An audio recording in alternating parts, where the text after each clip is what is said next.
There's an update on the progress on testing the pong circuit in PvP. I've basically used components that we've had. I invented one or two components. I'll show you them in a moment. Mostly I've just rearranged the circuit to make more sense. So we get the name pong.glsl in here. It comes here, and then we send it to the GUI. When that's finished, it sends out an OK. We call the game logic to initialize and place the paddles at the center of their travel on the screen. And then it starts asking for more characters. The characters come in.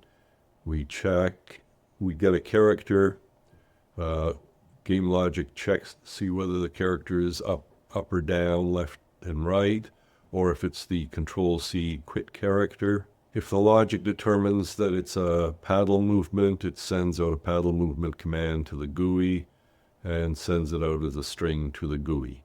That's about all that happens. The paddles move, the ball doesn't move at the moment yet. If we look inside this part, game logic, we see basically a character decoder. So we get a key in here, it decodes the character and sends it off to the game processor. Send file to the GUI we've already looked at before.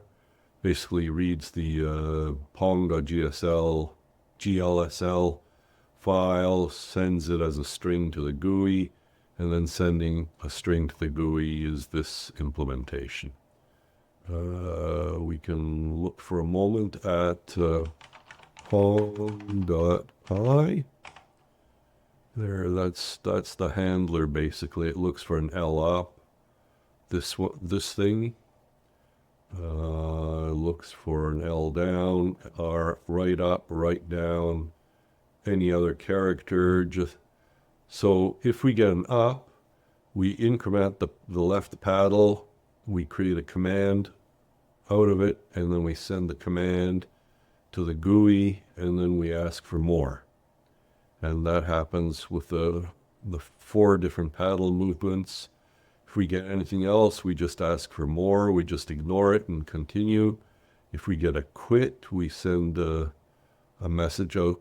We send an empty string message out of the quit port over here. That comes out here, and that comes back out here. Quit. There's quit, and it goes to the keyboard receiver. Has to go to the keyboard receiver because the keyboard receiver is interfacing to the external world, and it is told the PvP kernel that it needs to keep being polled. When it's told to quit, it tells the kernel, stop polling me, it's okay. We can replace that logic with something a little bit more energy efficient later, but for now let's just see it work. If we see the initialize input, then we send out the left and the right paddle positions, which are initialized up here. And